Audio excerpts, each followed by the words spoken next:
ya, dan sebenarnya itu anggarannya besar sekali. Sementara Brazil waktu itu tidak punya uang segitu. Akhirnya mereka ambil solusi cetak uang. Cetak uang. Jadi bank sentral mereka disuruh cetak uang aja. Untuk mendanai antara lain mega proyek seperti ibu kota baru namanya Brasilia. Ya kan? Akibatnya apa? Inflasi meroket. Dan inflasi yang tinggi 30%, 40% itu merusak ekonomi Brasil selama 20 tahun. Kok bisa, Pak? Itu fakta, itu sejarah. Tapi kan di sini dia menghidupkan UMKM misalnya salah satunya. Ada populasi baru misalnya. Ada kehidupan. Itu mitos ya. Investasi. Ya. Jadi gini,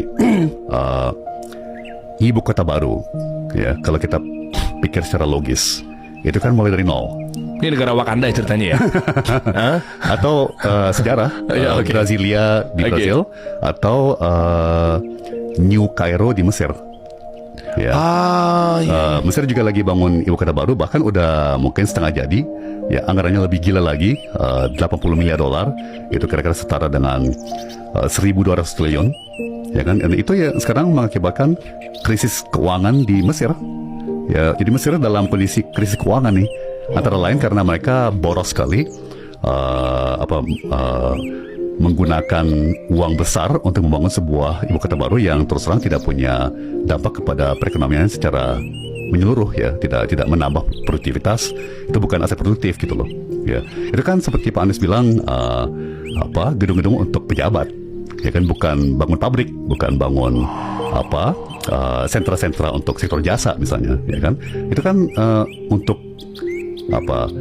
karyawan-karyawan administratif PNS pemerintah, ya kan. Jadi memindahkan PNS dari satu tempat ke tempat yang lain itu tidak menghasilkan kenaikan produktivitas, ya kan. Malah biayanya luar biasa sekali. Ya kan? Nah, ini aku mau coba agak jumping ke depan lagi nih, Pak Tom. Misalnya kondisi terjadi inflasi, qadarullah gitu, inflasi. Dampaknya apa sih sebenarnya ini bagi kami UMKM gitu yang awam gitu ya, artinya apakah sengaruh bahwa terus kita benar-benar nggak ada yang beli produk kita, atau kita nggak bisa mangkal dagang di situ, atau kita nggak bisa nyewa kios-kios yang ada di sana, sementara di situ ada kehidupan kan, ada perumahan, ya kan. Itu kan saya sebagai pemikiran yang awam lah, berpikir bahwa kalau ada kehidupan baru kan nggak jauh-jauh di depan perumahan kan ada pangkas rambut, ada makanan, minuman, toko baju, bukan jadi tumbuh ekonominya, Pak. Kan targetnya 7%. Harusnya lebih mudah dong dicapai. Sorry, ini terkait IKN atau terkait inflasi? Inflasi dulu, Pak, ya. Inflasi dulu. Sebut IKN nih. Inflasi dulu. Apa dampaknya dulu deh buat inflasi? Baik, begini. Inflasi itu menciptakan winners and losers, ya kan. Jadi ada yang menang dari inflasi atau menikmati manfaat, ada yang kena dampak negatif, ya. Siapa yang menikmati manfaat dari inflasi? Ya, pertama usaha-usaha besar. Ya, yang punya namanya pricing power, ya, mereka punya merek atau brand, atau mereka oligopoli, ya, sehingga mereka mudah menaikkan harga beriringan dengan inflasi, ya. Sebagai contoh, ya, industri penerbangan kita, airline, yaitu praktis sudah menjadi sebuah duopoli, hanya Lion Air Group sama Garuda Group. Ya kan? Jadi praktis udah sedikit sekali persaingan lah. Itu. Jadi katakan inflasi naik, mereka dengan mudah bisa naikin harga tiket pesawat. Ya kan? Jadi mereka nggak bermasalah dengan inflasi. Ya, tapi yang menjadi pecundang, ya, yang kena negatifnya itu biasanya UMKM. Ya, karena tidak punya kekuatan untuk naikin harga. Ya, karena kalau naikin harga, nasabah langsung ngurangin volume pembelian.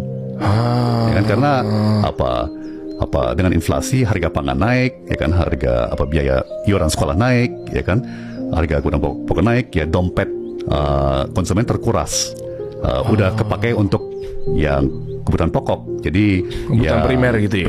Jadi yang kebutuhan sekunder, tersier, ya harus dikurangi, ya, harus ngurangin plesiran, harus ngurangin makan ke warung atau makan ke restoran, ya kan. Bahaya banget ya. Jadi inflasi itu memang salah satu yang paling jahat, ya, dari segi keadilan, ya, karena sangat menguntungkan bagi pengusaha besar ya yang dengan mudah bisa naikin harga dan sangat merugikan bagi usaha kecil yang sangat sulit untuk naikin harga. Itu satu. Nah, kedua yang agak teknis nih ya, inflasi itu menguntungkan mereka yang punya utang besar. Ya, karena utang itu kan nominalnya sudah tetap. Ya, kalau saya punya utang 1.000 ya 1.000 itu tidak akan berubah, ya kan?